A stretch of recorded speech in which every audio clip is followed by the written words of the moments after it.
একই সাথে ৭ lakh website hack, তাও আবার একজন বাংলাদেশির হাতে, যার ভয়ে পৃথিবীর সকল সাইবার প্রতিরক্ষা বিভাগ হুমকির মুখে পড়ে। অবাক করার মতো ব্যাপার হলো যে আমাদের দেশের মোট জনসংখ্যার ৩০% লোকই ইন্টারনেট ব্যবহার করেন, অথচ প্রযুক্তির দিক থেকে এই দেশ এখনও অনেক পিছিয়ে। এরপরও এক বাংলাদেশি কিভাবে মাত্র কিছু সময়ের মধ্যে পৃথিবীর মূল্যবান ওয়েবসাইটগুলো সহ মোট ৭ লাখ ওয়েবসাইট নিজের দখলে নিয়ে নেন। বন্ধুরা, হ্যাকিং দুনিয়ায় বাংলাদেশ যে সম্মানজনক অবস্থানে রয়েছে তা আমরা হয়তো ঠিকভাবে উপলব্ধি করি না। শুধু বাংলাদেশ নয়, পৃথিবীর সবচেয়ে ভয়ঙ্কর কুখ্যাত হ্যাকারদের তালিকাতেও যে নামটি রয়েছে তা হলো বাংলাদেশের টাইগার ম্যাট। আজ আমরা দেখব সেই কুখ্যাত হ্যাকার বাংলাদেশের গর্ব টাইগার ম্যাট সম্পর্কে।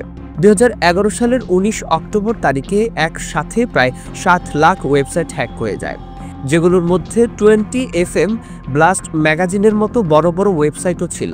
তখন ইনমোশন হোস্টিংয়ের আওতাধীন ওয়েবসাইটগুলোর হোম পেজ একের পর এক ভেসে ওঠে the site hacked by Tiger Matt. কিছু বুঝে ওঠার আগেই ওয়েবসাইটগুলো তাদের নিয়ন্ত্রণ হারায় টাইগার ম্যাটের কাছে। কিছু সময়ের জন্য সব ওয়েবসাইটের কার্যক্রম বন্ধ হয়ে যায় এবং এই অ্যাটাকিংয়ের মাধ্যমে সাইবার প্রতিরক্ষা ব্যবস্থা বিশ্বব্যাপী হুমকির মুখে পড়ে।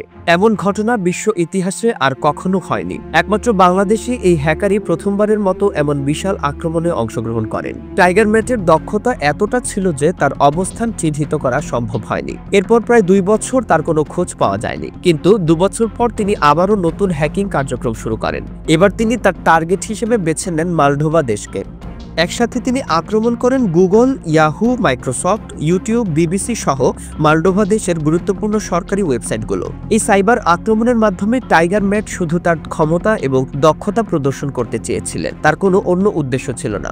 ৮ জানুয়ারি ২০১১ সালে শনিবার সন্ধ্যায় বাংলাদেশের সাইবার নিরাপত্তার দুর্বলতা ব্যবহার করে তিনি কিছু সময়ের জন্য গুগলের বাংলাদেশ এরিয়া নিয়ন্ত্রণ করেন।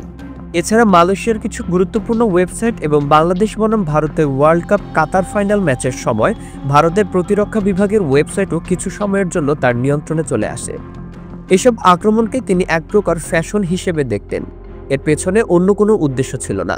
বর্তমানে তার কোনো খোঁজ পাওয়া যাচ্ছে না।